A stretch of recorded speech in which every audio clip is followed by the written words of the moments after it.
Sejam todos bem-vindos ao canal Advogado Completo. Meu nome é Ravi Savaia e dando continuidade aqui, quero agradecer o convite do canal para eu poder dar essa aula. Comecei lá em perícia no artigo 158, interrogatório, o ofendido, confissão do ofendido, testemunhas e agora acariação. Eu já fiz o vídeo anterior e agora eu vou falar sobre indícios.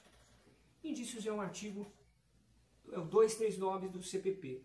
Lembrando que, pessoal, você não vai encontrar no YouTube um vídeo tão completo que fale de prova em espécie, ali, começando no 158, indo até o 250, passando pelas leis de interceptação telefônica, lei de organização criminosa. Você não vai encontrar um compêndio de vídeos tão completo como aqui.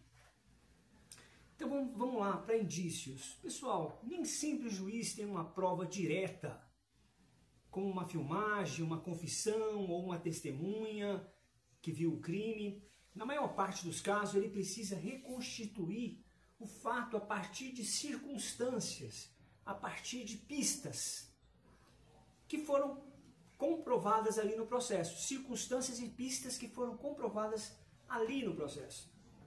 Essas pistas, essas circunstâncias, quando se ligam logicamente a um outro fato, são chamados de indícios. Tá? Aí vem o artigo 239, que conceitua o que é indício. Ele fala: considera-se indícios a circunstância conhecida e provada, que tendo relação com o fato, autorize, por indução, concluir-se a existência de outra ou outras circunstâncias. Preste atenção, um indício apenas é capaz de condenar alguém? Não, mas vários indícios podem condenar, tá bom? Então vamos lá. Um indício é uma situação ou elemento de realidade, ou seja, uma pista ou uma circunstância, que o juiz sabe que é verdadeira e que tem ligação com o fato principal do crime. Com base nessa ligação, nessa dedução lógica, racional, o juiz usa a lógica e a experiência para chegar a outra conclusão. Vamos dar um exemplo, para elucidar, para não ficar muito no campo da teoria. O carro do suspeito foi visto em frente ao local do crime, pouco antes do furto. E a câmera mostra alguém com a mesma roupa saindo com o objeto furtado. Esses fatos são circunstâncias conhecidas e provadas. A partir delas, o juiz pode induzir que o acusado participou do furto. O carro na frente da cena do crime é um indício.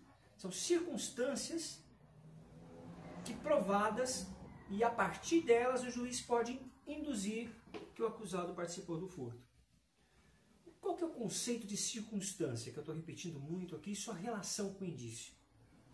A palavra circunstância no direito significa qualquer fato acessório que cerca o fato principal. São detalhes ou elementos, pistas, elementos do contexto que ajudam a compreender como, onde, por que e quem o crime aconteceu. As circunstâncias não são o crime em si, mas os fatos que orbitam em torno dele. Imagina que o crime é um planeta. São aqueles planetas, aqueles elementos satélites que orbitam em torno do crime, são os indícios, e que revelam sua existência. Um exemplo de circunstâncias: o acusado foi visto próximo ao local do crime. É um indício, uma circunstância. Um objeto do crime estava em sua casa. Ele tinha motivo ou interesse econômico para praticar aquele crime, seguro, por exemplo. Foi encontrado com ferramentas típicas usadas no arrombamento. Essas circunstâncias, quando comprovadas, se tornam indícios. Então, indícios são circunstâncias comprovadas, porque apontam para um outro fato maior, a autoria ou a materialidade do crime. Circunstâncias é o fato conhecido, provado e concreto. O indício é o raciocínio lógico que surge dessa circunstância. Bom, se ele estava parado com o carro na frente da onde aconteceu o crime minutos antes, e existe uma câmera provando que aquele carro estava lá, é uma circunstância que comprovada. Isso é um indício. Assim, toda a prova indiciária nasce de uma circunstância real e se transforma em indício quando o juiz a relaciona a outro fato. Circunstância, vamos dar um exemplo de circunstância. O réu foi encontrado com o celular da vítima. Indício, ele provavelmente participou do roubo. Portanto, toda circunstância relevante pode gerar um indício. Mas nem toda circunstância tem valor indiciário. Só aquelas que têm relação lógica com o fato investigado. O que é indução e por que ela aparece no artigo? O artigo 239 fala em indução, porque o juiz precisa ligar as circunstâncias entre si e chegar a uma conclusão nova. A indução é o raciocínio. A indução significa raciocinar, que parte de vários fatos pequenos e conhecidos para concluir um fato maior e desconhecido. É o caminho que vai do particular ao geral. É um método que se descobre e não apenas se repete. Então, vamos imaginar aqui um exemplo, né? 3 pessoas dizem ter ouvido tiros vindo da casa do suspeito. Essas circunstâncias são provadas. O juiz pode, por indução, por raciocínio lógico, concluir que houve um disparo de arma de fogo. A indução, portanto, transforma circunstâncias em indícios, pois faz a ponte entre o que está comprovado e o que presume-se com lógica. Aí você me pergunta, qual a diferença entre indução e dedução? A dedução aplica uma regra geral a um caso concreto. Por exemplo, quem furta é ladrão, João furtou, logo João é ladrão. Isso é dedução. Indução junta fatos isolados, circunstâncias, e tira uma conclusão lógica. Exemplo, João estava no local, foi visto com o objeto e tem histórico de furtos. Indução, é provável que tenha cometido o crime. É diferente de dedução. Indução serve para formar sua convicção. A dedução é para aplicar a lei. Assim, a indução constrói a verdade a partir dos indícios, enquanto a dedução enquadra o fato na norma penal. Como o juiz raciocina com base nos indícios e nas circunstâncias? O juiz, obviamente, não presencia o crime. Ele só tem acesso às circunstâncias provadas no processo. O processo é a versão simbólica da realidade, é como se fosse um filme, né, com vários frames. Ou seja, o juiz só conhece o que foi mostrado e comprovado em juízo. O réu confessou na delegacia. O objeto roubado foi achado em sua casa. Ele foi visto perto do local. Havia na sua casa ferramentas de arrombamento.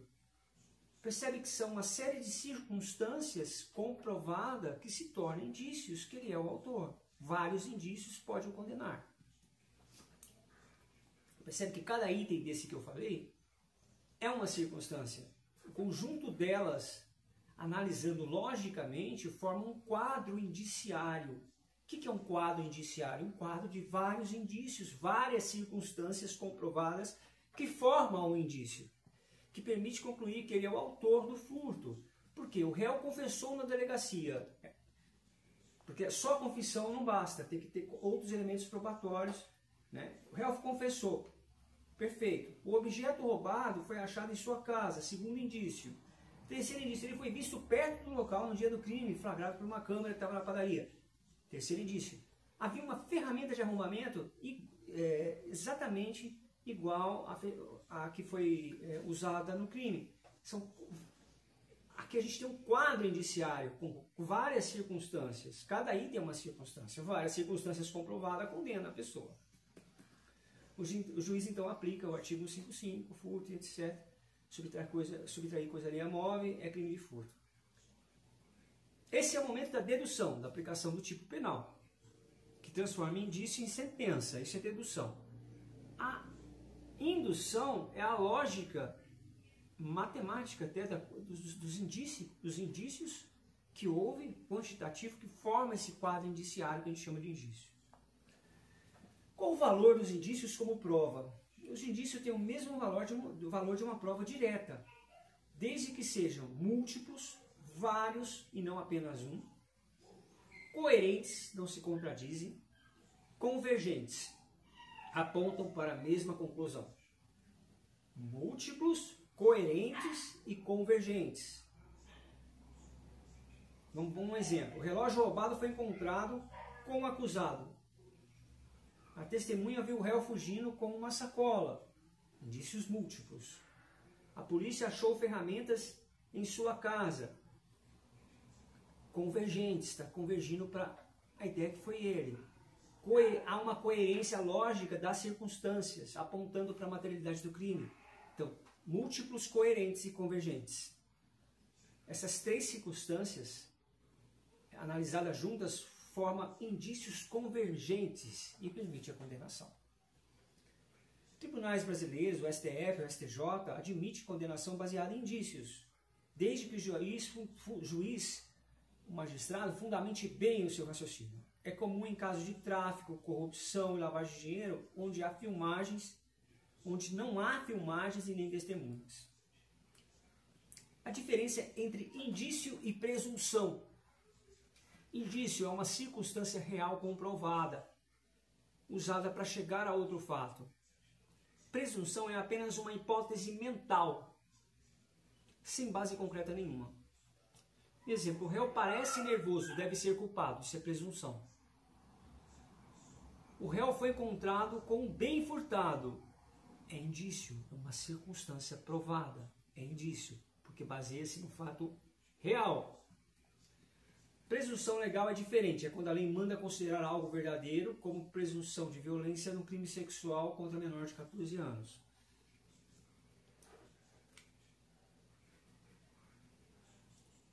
O indício pode gerar certeza no espírito do juiz, a presunção gera apenas probabilidade. Qual o papel do contra-indícios? Os contra-indícios servem para neutralizar os indícios contrários ao acusado. São fatos também reais e provados, mas que enfraquecem a suspeita. Isso é contra-indícios. Vamos dar um exemplo. A polícia encontra um notebook roubado com o réu. Indício de culpa. Mas ele mostra a nota fiscal e comprovante que ele comprou aquele notebook. Pode ser um erro de tipo, né? Erro de tipo não. Erro de tipo é outra história, mas não é o erro de percepção, seria aqui. Esse documento é contra indício, prova que o objeto foi adquirido legalmente, não é o notebook furtado. O réu é acusado de homicídio, mas apresenta vídeos e testemunhas provando que ele estava em outro lugar, ele tem um álibi muito forte. Isso é um álibi, um contra-indício típico. Assim, o contra-indício funciona como uma prova defensiva, mostrando que as circunstâncias usadas contra o réu não são suficientes para uma condenação. Agora, se a defesa não consegue combater esses indícios, essas circunstâncias provadas, o réu estava lá na frente onde aconteceu o furto, foi visto saindo com uma sacola, tinha ferramentas de arrombamento na casa dele, se a defesa não consegue refutar esses indícios, com contra-indícios, que são provas defensivas, obviamente ele vai ser condenado, porque existe um quadro de indícios que são uma somatória de circunstâncias múltiplas que pode condenar, convergentes, né? Tem que ter convergência esses indícios têm que estar ligados uns aos outros e ao mesmo tempo coerentes. Uso dos indícios em decisões judiciais. Os indícios também servem de base para decisões cautelares, como prisão preventiva, quando há fortes indícios de autoria, busca e apreensão, interceptação telefônica, bloqueios de bens, mas o juiz, para fazer isso, para tomar essas decisões cautelares, tem que ter indícios concretos e comprovados e não meras suposições. Não se pode prender alguém apenas por parecer suspeito. Mas é legítimo decretar prisão se há filmagem, testemunhas, objetos apreendidos relacionados ao crime, que indicam sua participação. Indícios no Código Processual Penal Militar. O CPP militar também define indício como um fato conhecido e provado de que se induz outro fato não provado diretamente. Ele acrescenta que o indício só tem valor se tiver relação direta com o fato principal e coincidir com outras provas. Dá um exemplo: um soldado é acusado de furto de material militar. Foi visto perto do local e tinha a chave do depósito. Essa circunstância gera indícios, mas se não houver outras provas confirmando, o juiz não pode condenar apenas com base nelas. Vamos fazer uma conclusão aqui do vídeo, pessoal, sobre indícios. As circunstâncias são os fatos reais e provados no processo. São pistas reais e provadas no processo. Os indícios são os resultados da análise lógica dessas circunstâncias. Essas circunstâncias são analisadas e tem o resultado lógico dessa análise. Isso é o indício, esse é o conceito de indício, quando elas apontam para um fato. E os contra-indícios são as provas que enfraquecem essa ligação. As circunstâncias são a matéria-prima, os indícios são o produto lógico dessa matéria, e a sentença é o resultado da análise dos indícios. O juiz, como investigador racional, deve observar a circunstância, reconhecer nela indícios relevantes, afastar os contra-indícios e fundamentar sua conclusão. O artigo 239 é, portanto, uma ponte entre o fato e a verdade. Ele ensina que a justiça penal não se faz por suposições, intuições, mas raciocínio lógico, prova concreta e prudência judicial. Os indícios são a pegada da verdade. O juiz segue essas pegadas com a luz da razão, até encontrar o caminho da justiça. E aí, pessoal, na próxima aula a gente vai fechar com o capítulo Busca e Apreensão, que começa no artigo 240. A gente vai do 240 até o 250 e fechamos provas em espécie.